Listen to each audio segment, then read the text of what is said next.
Hi there. Now, can we train our body 24/7 non-stop? And who would even want to do such a thing? It sounds exhausting. Well, I guess it depends on what that training is. If the training is efficiency, the answer is yes, because efficiency makes everything you do easier, and it includes relaxation and sleeping. So who wouldn't want to do this 24/7? But what is this efficiency? Well, let's have a look at this. This is a bad posture. I'm moving around in a bad posture. And we're used to this. We think this is easy. I'm moving around easily, I'm being relaxed. But actually this is hard work. I'm working harder than I need to work.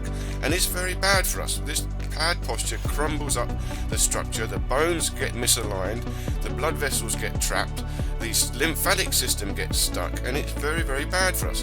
But here, I pull up from a bad posture into a good posture, standing up straighter, the joints open up, the bones realign, there's space for the blood vessels to move and the lymphatic system to move, and this is easier. It's actually less work than the one I was doing before. This is efficiency training. It makes everything easier. Now, there's a bit of work to do because you've got to learn how to stand up straight and you've got to train yourself to do this. But when you can feel it, you will feel how much easier this is. I'm standing up nice and tall, a nice stretch through my spine, the blood can flow better, the lymphatic system can flow better, and everything becomes easier. Now, there's two parts to this training. First part is structural isometrics. Now, this means I've got to learn how to move around with a good structure in my body. So I'm doing these random movements now. It's a bit robotic, it's like robotic dancing. So these are random movements, they've got no purpose, but I'm just trying to move my body in different ways, holding a good structure. And you've got to try and imagine doing things throughout the day, what sort of things you might be doing, lifting things up, putting things down, working on a bench, pushing and pulling.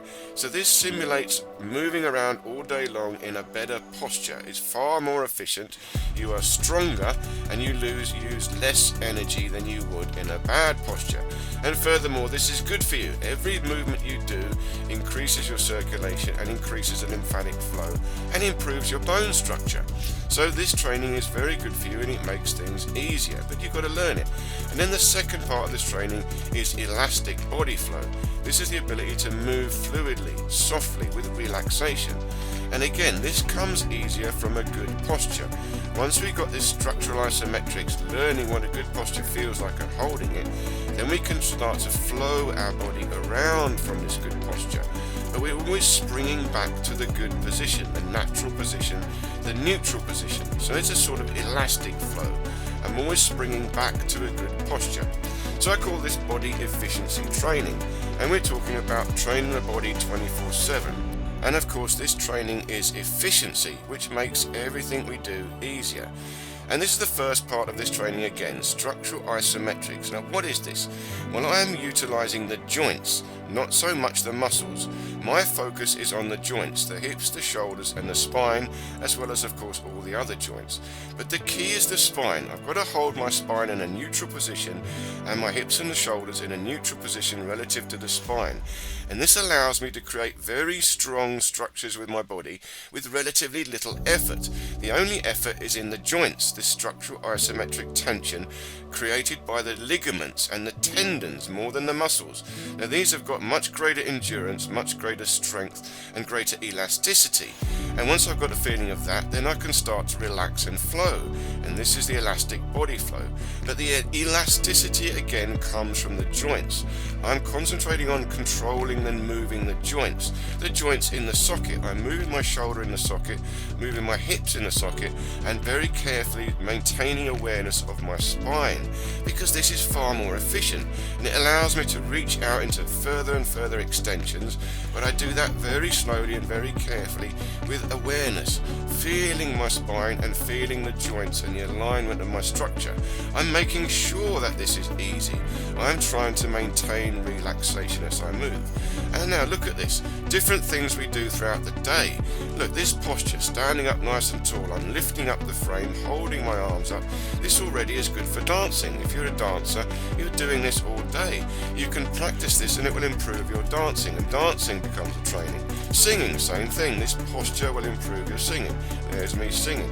Playing an instrument, here, playing a flute, a wind instrument, improving your posture. Violin, again, again, holding a nice open posture, it brings power to the body with little effort, reduces the effort.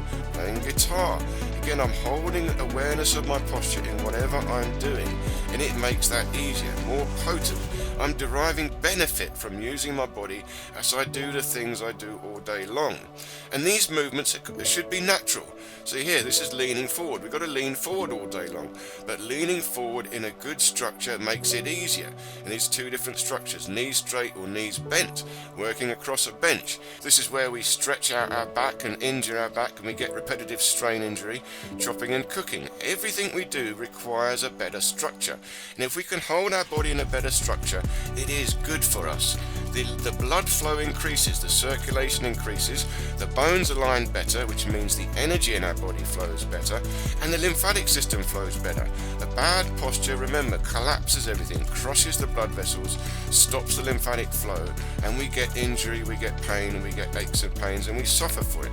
This training makes things easier. Now this is a neutral stance, very interesting. I suggest you look at the videos about this. I'll put the links below and at the end. But this is the most relaxed position, the midpoint of all movement in the body. You see, this is good for martial arts. We can drop down to wrestling, but we're also halfway up to rise up to boxing. So you can see the practicality of this training. Body efficiency training is good for all types of movement. And here you're seeing in martial arts, this neutral stance, practicing that is so easy to move into kicks, to move into strikes. It's so close. Look at the distance between the neutral stance to the extension in the kick and the extension in the arm. They're very close. So this is an efficient way of moving. I'm moving in martial arts, up, down, left, right, all over the place, but effortlessly.